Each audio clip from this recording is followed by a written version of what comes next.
Grab some paper, grab the paper. We'll get with form after 6. All right. I'll let James get ready because he's first committee up.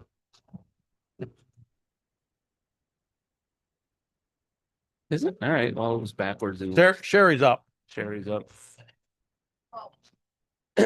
You're You got missing. Matt's out. Jim's gone. That's are you okay. Switched it all up. No, No, not I never yet. do. I can go if you want me to, Pat. He's almost there. It's You're there and you're good to go. there was Right. me here. So All right, welcome everyone to our committee meetings for Monday, August 10th. We'll start off with County Services Committee. Thank you, Mr. Chairman. At this time, I'd like to have Amanda come up.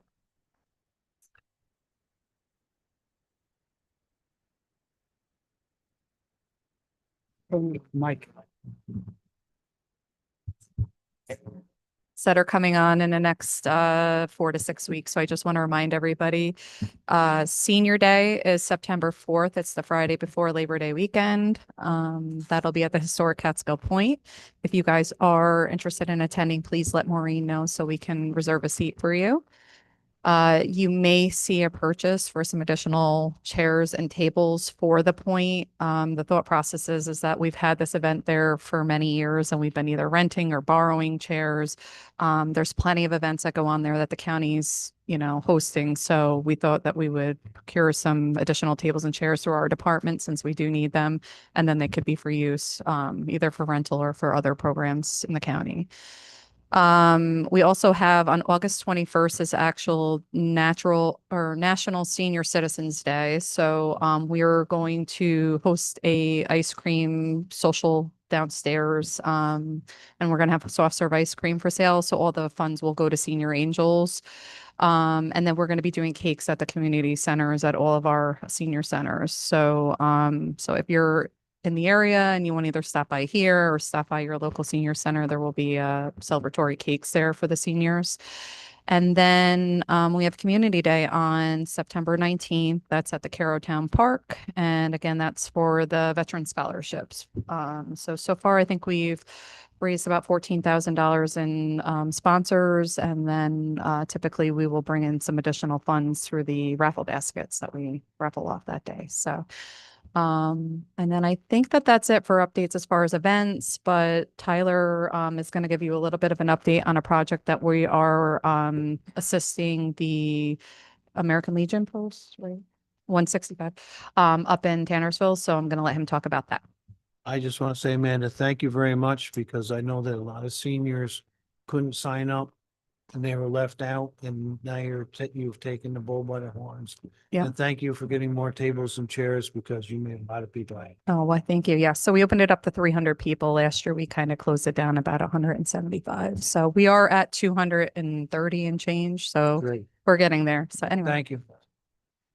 So registration or check-in, I think is around, I'm going to say 11, but about 11:15 we'll start with opening announcements and then, we're going to serve and then the Elvis, in person or tribute concert, Luke Barnhart is going to go on around 12:15. So, all right.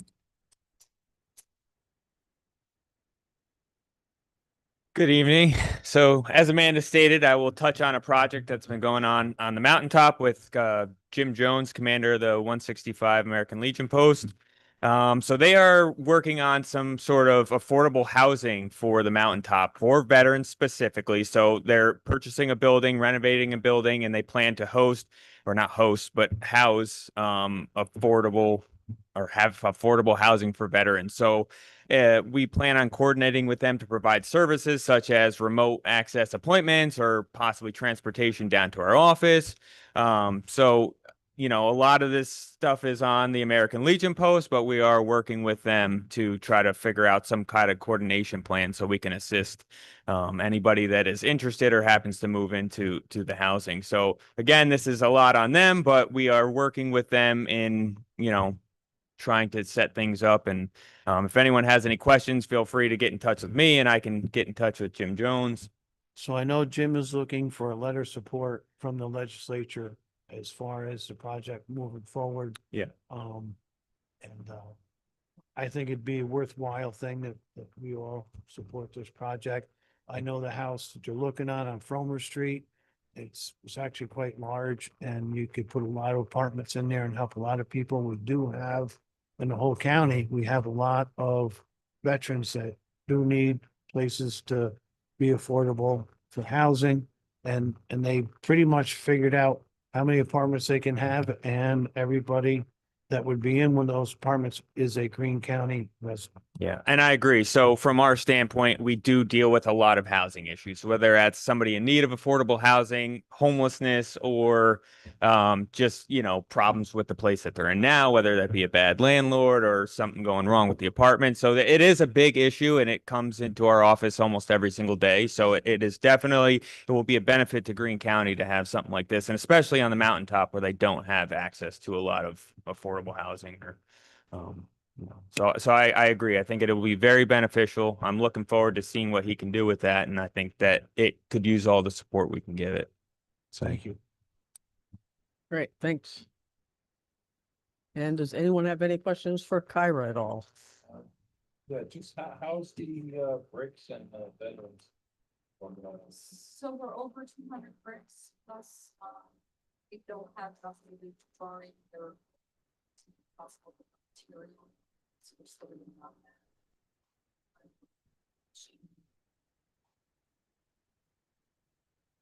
Exactly, so we just.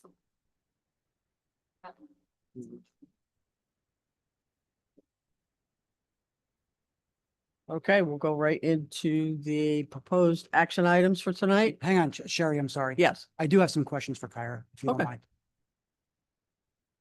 Kyra, can you come up to the mic? Thank you. So I want to talk about this homeless issue that's been now all over the press. Yep. Couple questions about the article that you spoke in to Porcupine Soup. Mhm. So why are we seeing in Greene County and Columbia County an increase of almost 60% in homelessness as compared to the rest of the state that is seeing a decrease?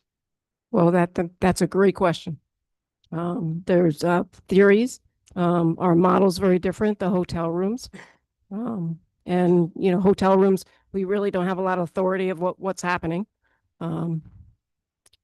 So that's one theory. The overall of why we're up that much, I can't tell you honestly what that answer is.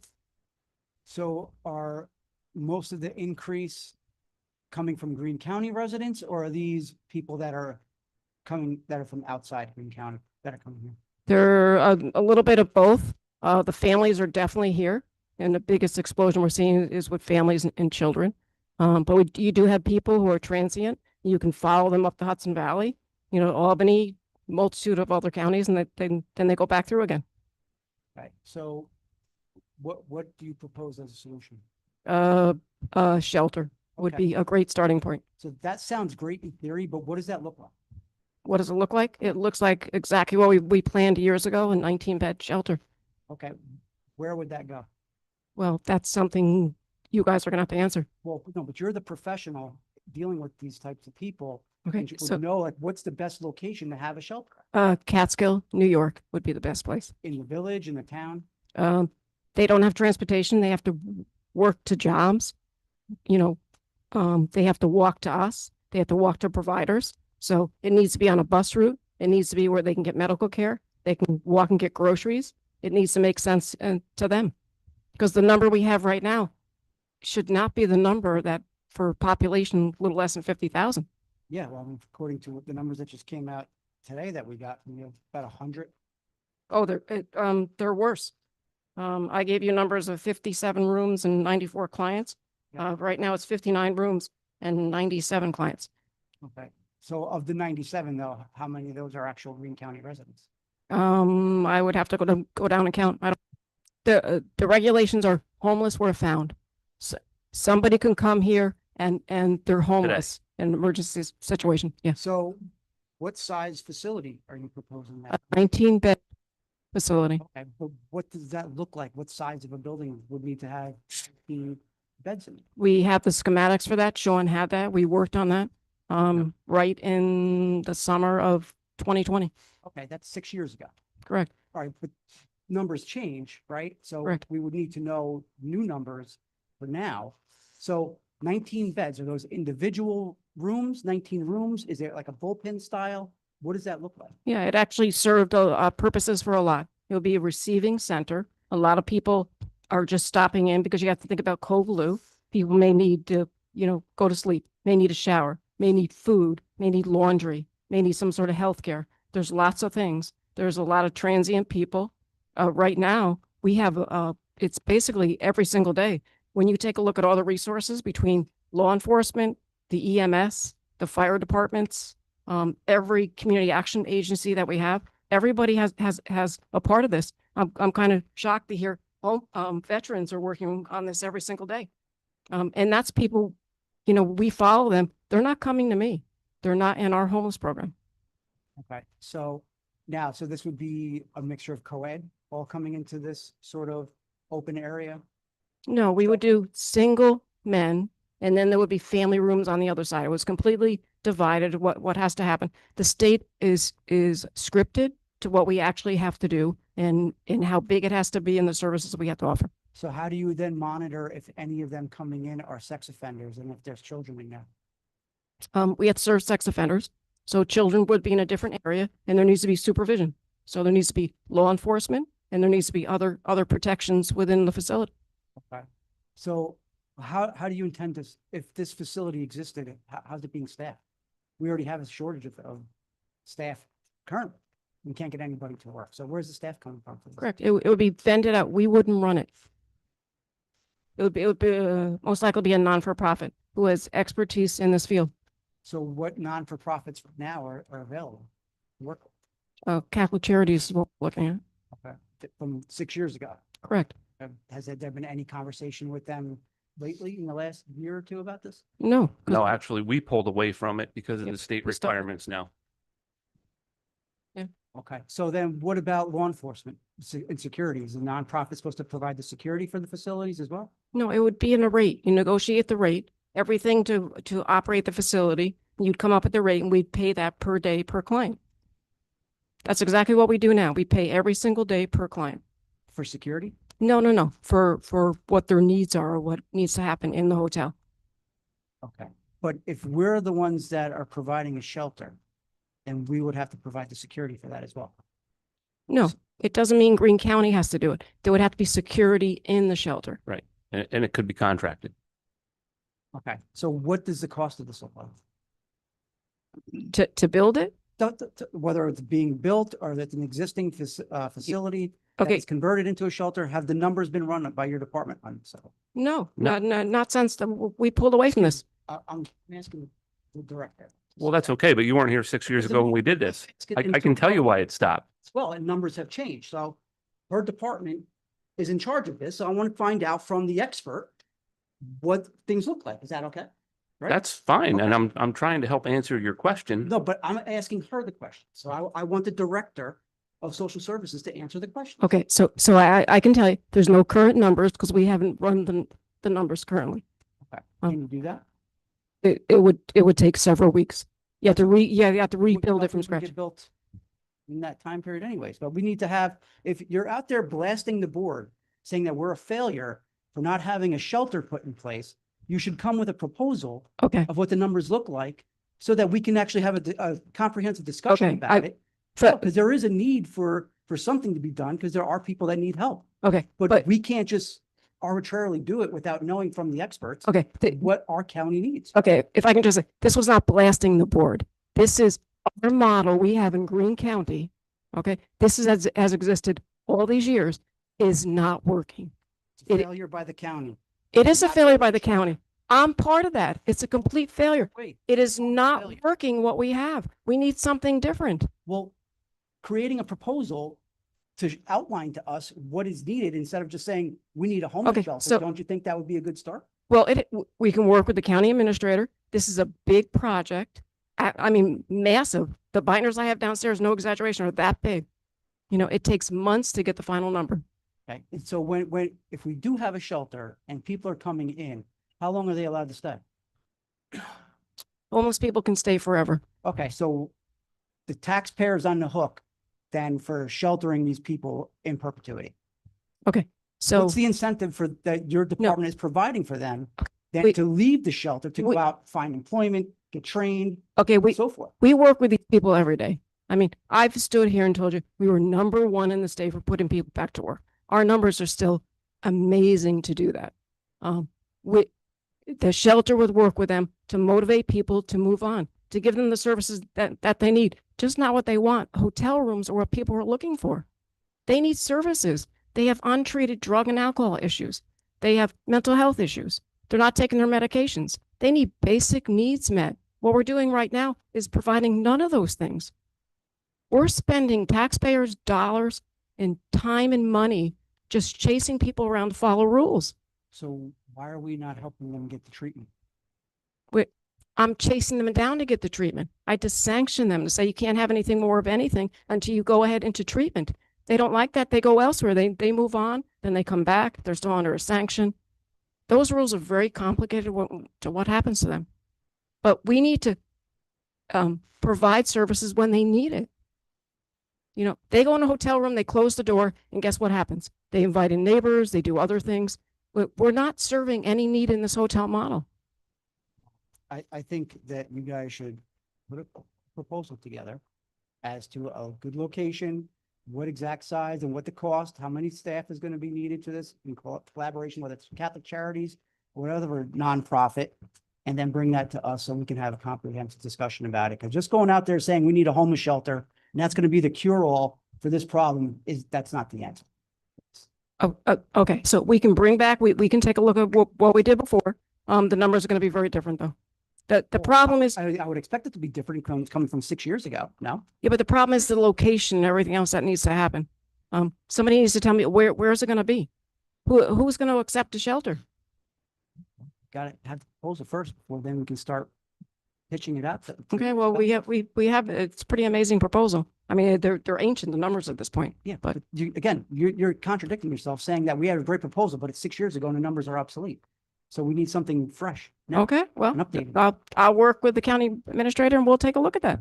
It's just going out there saying we need a shelter without bringing anything for the rest of this board, because the board is different than it was 6 years ago. Yes, but we've needed a shelter from day one. You keep just saying shelter, shelter, shelter, but we have to have an answer. And Okay, I'll work on the shelter. I will bring back a shelter. Can I Okay, ask does anybody a have question? anything else for Kyra? I do. If I can ask one question. So just for argument's sake, we build a shelter that has enough to house 50 rooms, right? No, a shelter is No. not 50 rooms. A shelter is 19 or less. All right, so say we have a shelter for 19. Mhm. And we build it and we're full. And more people come in. Where do they go? Can we say, I'm sorry, the No. shelter's full? Or No. do we still No. have to put them We, in hotel rooms? we are mandated to find them housing. So my only question would be, not to reiterate what Mike said, but are we better off with the shelter or not? Because once it's full, you're right back to where you started. Okay, well, when you have a shelter model, what counties are telling me, and this has been consistent all these years, your population almost decreases 50%. They do not want the shelter model. The clients do The not want the clients- shelter model. We should have, based on our population, 50 people or less. So. I have almost 100. So the theory is if we build it, they won't come. No, they do not want the assistance. They want what they want. They do not want what their needs should be given for. They're looking for this hotel model. What I'm saying is the hotel model does not work. But if Doesn't work for any county. rooms are full, and we have no place to send them, then Then I go to other, that's then I go too to, bad for them. They got to go to a different shelter. no, then I have to put them in another county. It's still on us. Still on. I still It would still be on us regardless whether we built a homeless shelter and we got number 25 coming in and we only got 19 full or 20 coming in and we still got to find them a place. How's it any different than now if all our hotel rooms are full and somebody comes in, we still gotta find them a place. No, it's very We different. gotta put them in a shelter somewhere else anyways. It changes the behaviors of people, and I wouldn't be in 9 different hotels like I'm in tonight. Managing 9 different hotels is unbelievable with 2 staff members.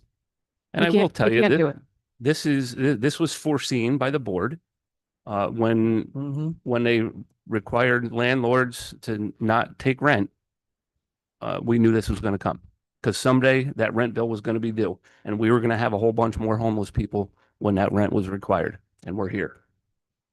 And that's one big reason as to why these numbers are so much higher. You have people coming up from the city, and then now you have rent that's being required to be paid.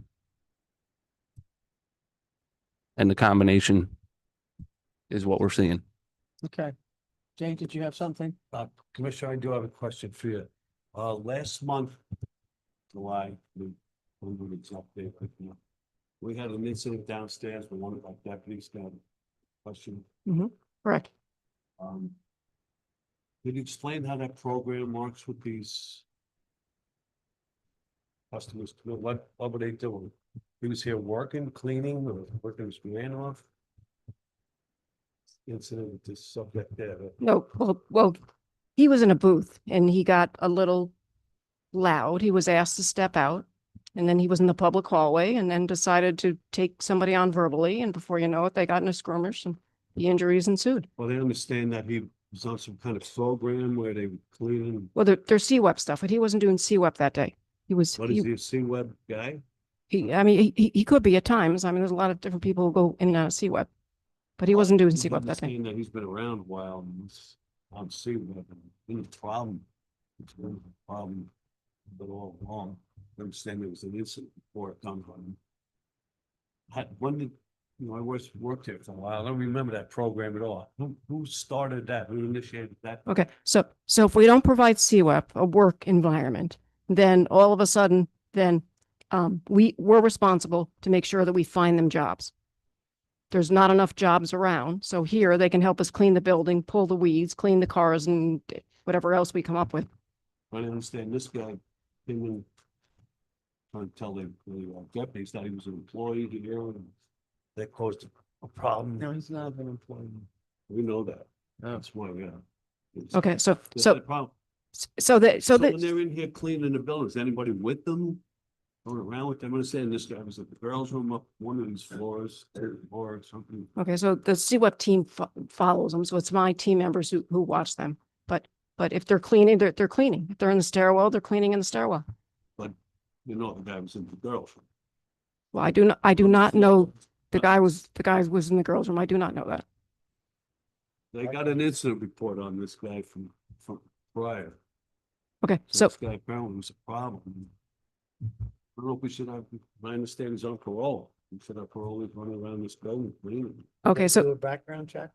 okay, so DSS has the clients that nobody else wants, and they've done bad things. And this is why I'm saying we need a shelter. They need supervision. We need lots more supervision of what's going on.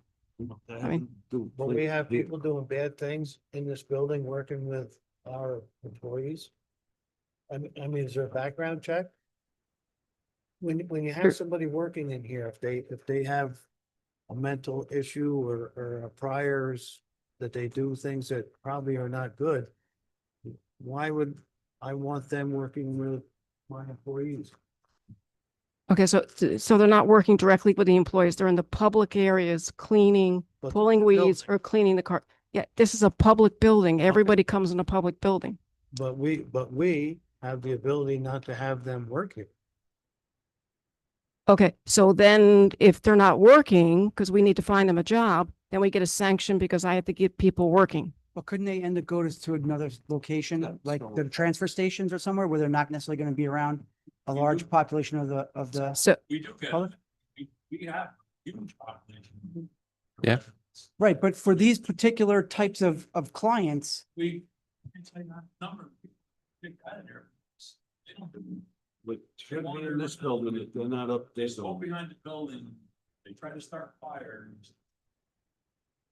So So the- there, then what happens here? so those clients have failed out of there, they bring here with more supervision. And you're gonna see, so we're gonna see some other behaviors. Well, how happen. about they go back to jail? So where they're not gonna Well- be a danger to the public. If I remember before, there used to be confidentiality It around. was the common buildings. sense. You know, they couldn't, But these aren't people from jail. Stuff. Yeah, but they're only in public areas. They're not in offices or anything. They're in the stairwells.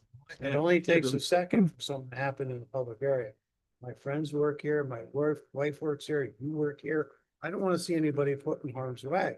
So what you're telling me is that, I mean, anything can happen. Okay, so, So so, but, I but the, but understand the, why- but these people have, either served their term in prison, they've been left out of jail, they're supposedly not a danger to themselves or anybody else. They're in the public. and I gotta tell you, I'm glad Jay brought it up because to me, it seems like it's a problem. I mean, we're hiring people here to work. And when you come in here, you don't have, you can't have armed weapons, the deputies let you in, you feel protected. And I don't want to see something happen to somebody in a public, I mean, they could grab her, drag her in any room anywhere or anything. The guys walking around with brooms and I mean, bells. that to me is a problem. Okay, let's move on. Anything else for Kyra? All right. Thank you, Kyra. All right, let's get into the proposed action items. First one is awarding bids, Greene County Department of Human Services, Aging and Ginsburg, Inc. Handle. Handle and O'Connell, all in favor? Aye. Aye. All opposed? That passes. Number two, authorizing agreement, Greene County Department of Human Services and Aging and Columbia County Community Healthcare Consortium, Inc. for New York Connect Expansion and Enhancement Program, New York Connects and Health Insurance Information Counseling and Assistance Program. have that one. I don't have that either. You get away- look,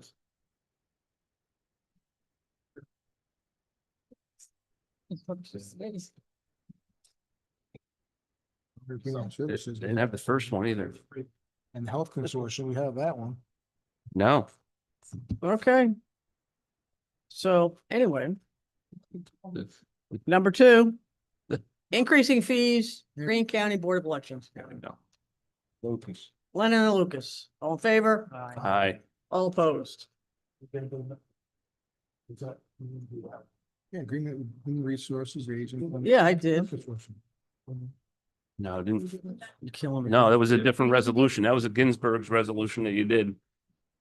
But this is this is I don't know why. authorizing agreement, Greene County Department of Human Services, Aging and Columbia County Healthcare Consortium, Inc. Handle. Lag. Handle and leg, all in favor? Aye. All opposed? That passes. Motion to return. Hold on. I'm gonna have Tanya send out a copy of the resolution. Sean sent an email out on it the other day, but this is gonna be a new one that comes up. Special committee meeting on Monday night. So I'll send that, have Tanya send that around to everybody to take a look at. Just check your Okay. email.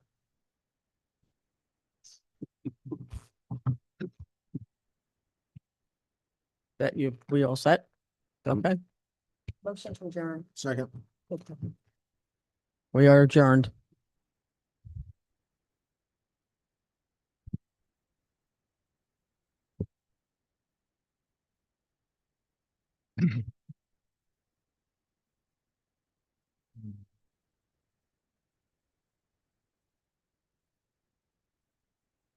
Okay, I'd like to open up Public Works Committee at 6:29 PM. I'd like to hear from our Highway Superintendent, Scott R. Templeton.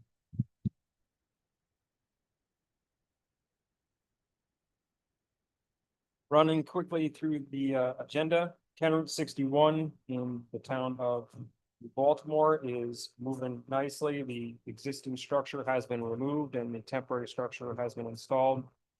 Traffic has shifted over to the temporary structure. It's holding up nicely since that storm that we had 2 weeks ago. We had very minor scouring, but all in all, all that. County Route 40, in the town of Wyndham is on schedule for next year, possibly with the option of removing the building this year. County Route 3 project in the town of Halkett. Construction is scheduled for spring of 2027. Flat Clove Road Bridge, we had a public information meeting on June 30th to discuss that project. It is still expected to go in 2027. For the locally funded projects, County Route 2 slope stabilization along with County Route 20 slope stabilization have been completed and open to traffic. The County Route 2 culvert replacement in the town of Prattsville is currently ongoing. There were some slight delays because of the flooding that we had on 29th. The actual site itself held up well. It's just the water was too high, so they had to push off putting the new structure in. You'll see the County Route 23B slopes stabilization and sidewalk repair up here in Jefferson Heights is moving along. The crane actually was mobilized today to drive the sheet piling. If you, great question. I was actually asking that today. I can get you that. But the way that the crane is positioned, we were very concerned that we might actually have to shut down traffic because of the counter rate. When the crane swung, the counter rate was hanging over the traffic. We actually were able to move the crane in slightly to get the counterweight just over the line. So right now they have flaggers there protecting the traffic while it goes by. So as of right now, they can drive the sheets, and they actually installed 4 sheets today. So it's, the first one was a little tricky, but the rest of them seem to be good.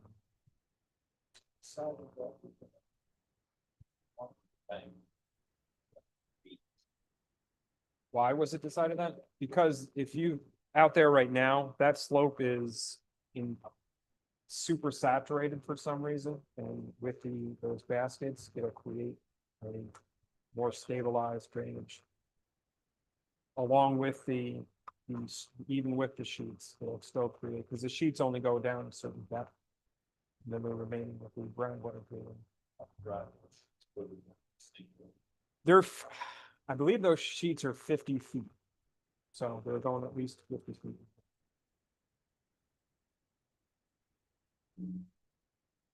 But I can get you the depths.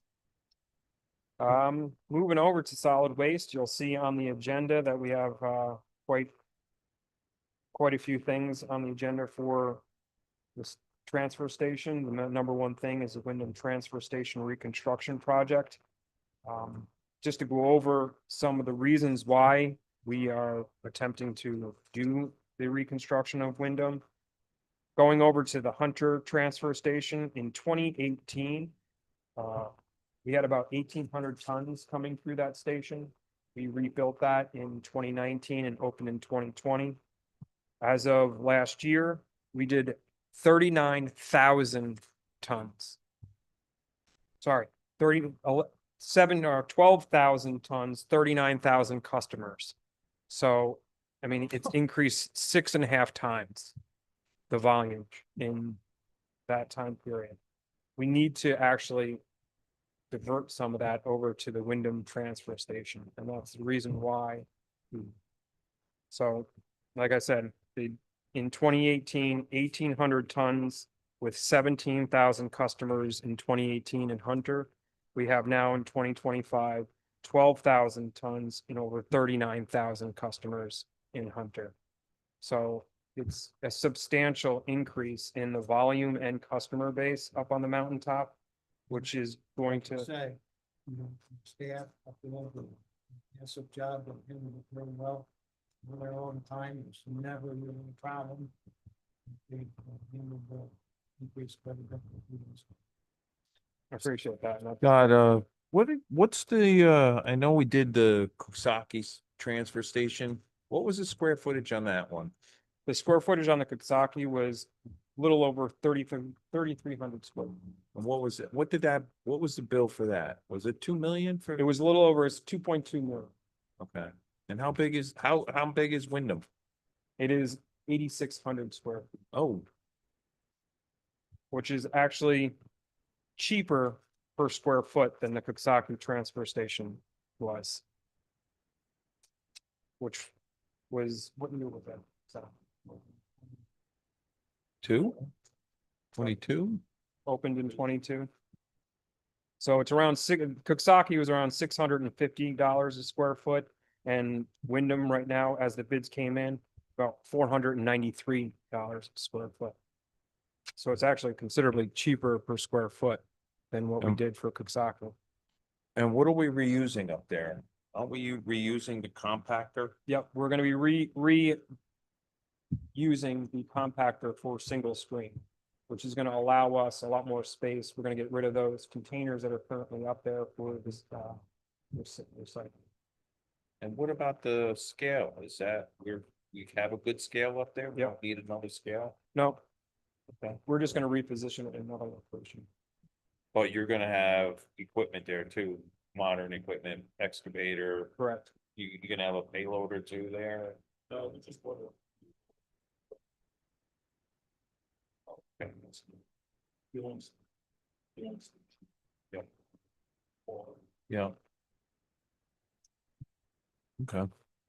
So it is in just for reference, our registered facilities are Hunter, Wyndham, and Coxsackie. It's registered, Hunter is registered for 13,000 tons. So we're pushing right now. That's close. You just up it.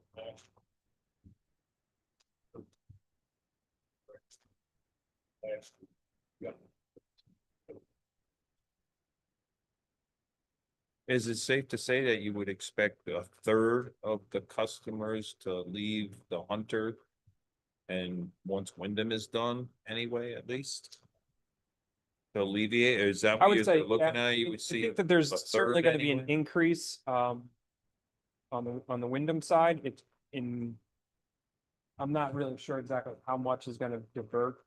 You'll see contractors adjust their schedule with the volume of each station. Right now, Hunter is our only commercial station on the mountaintop, so Yeah. this will allow two different locations, commercial locations on the mountaintop to go to, just like Catskill and Coxsackie. Right.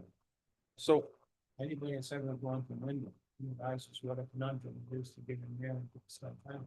I mean, it's very small, it's very tight, and it backs up quick, so most of the people that sit in Wyndham are on that side of the mountain. They come over to Hunter, only because it's faster to drive actually that far over, to come in and out, because the facility in Wyndham is so hard to navigate. It is, and I think that they do go to Hunter because of the commercial and the commercial side. I think once this station is built, you're gonna see a large portion move over to the Wyndham side.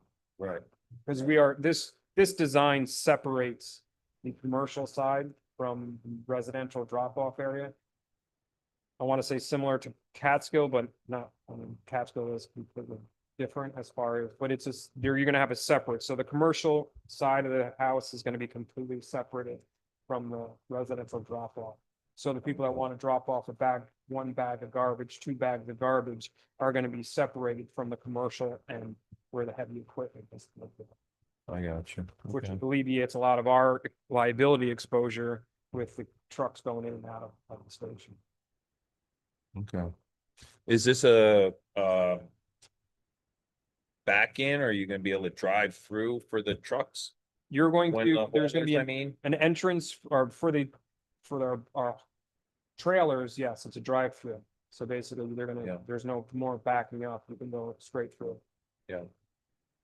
But for the commercial haulers that are coming in the station, there's gonna be an entrance for the scale. They're gonna be able to go over the scale and back into the building. gotcha. It is one of our more expensive one, but it is substantially larger than what we've built so far. Scott, quick question for you.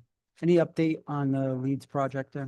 We are going to be videoing it shortly, and then we should be wrapping that one up to get it out on the street as quickly as possible, but we're still on schedule for next year. Yeah, great. Thanks. Correct. Next year's 22nd, right? Yes. Scott, I see that I also see the, State, Swickles Farm Bridge and Horseshoe Bend. Are they gonna be done two separate years, or you don't really know? I do not know when they're going to be, when the construction is going to occur. The only confirmation that I have received, it will, neither one of them will occur next year. Okay. So it's out further than that. Correct. When out further than that? Because my question was because of the Platte Clove project, is that going to affect Horseshoe Bend? Scott, I see that the secondary slide on 61 has dropped off the list. Just want to make sure that that stays somewhere on the radar. It is still in our inventory, yes. It's just, I want to see what our costs associated to 23B, and then we have another slide over here on County Route 30. When those numbers come in, we can discuss Keeping it there. what's left over. What about the first, not primary slide, or did we figure out how you wanna combat that one? The upper one, that's what is, I guess, is that the one that you're considering primary? The one next to the bridge is part of the bridge project. That is part of that. Right. And Yeah, and I when are think they had gonna to swap that schedule a little bit because of the availability of the bridge. Correct. Because they were going to do the slide first and then work on the bridge, but they've swapped Okay. that. I think those bridges are a little difficult to come by. Well, Right. What did they come up with on that slide next to the bridge there? They're going to get access down into that area, and they're gonna basically build the slope back up from the toe of the slope up with heavy riprap and to. But I believe it's because of the clay. Wet clay. Sure. Try to build that up.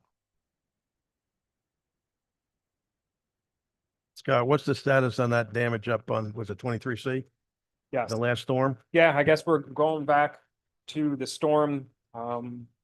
We got about 8 to 10 inches of rain in that storm, which is actually the similar amount that we got in Hurricane Irene. What I found is it was in pockets in different areas that we got that much rain. The Jewett area with 23C and County Route 13 was hit pretty hard. We had 2 structures that were completely blown out. One of them we temporarily repaired, but the other one is still closed. That's County Route 13, which is still closed to this day. We're coming up with a repair and a structure to. Do we have replace that. we have a detour in place? Is it Yes, much of a detour or? it's it pretty- is. Luckily, it is not. Okay, good. It's not a substantial detour, but Good. the 23C, we got that opened up to traffic, and we're monitoring right now because the structure is compromised, but it's safe for travel. It's the ends. Thank you. But luckily, we didn't have the substantial amount of damage other than a couple of locations, some shoulder washouts, so.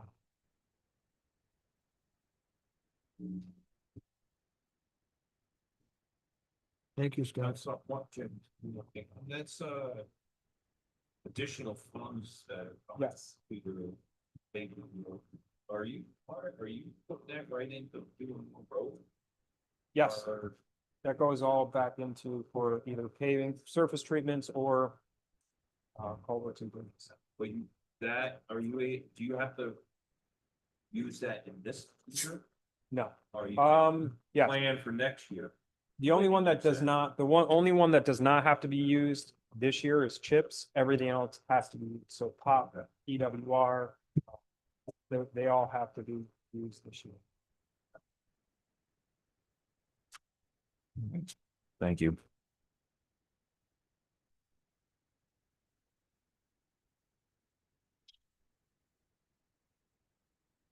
Awarding general contractor for Window Transfer Station Reconstruction Project. Leg, Leg and handle, all those in favor? Aye. All opposed? That's carried. Awarding electrical contractor for Wyndham Transfer Station Reconstruction Project. Hewledge. Lennon. Buellich, Lennon, and Legg. All those in favor? Aye. All opposed? That's carried.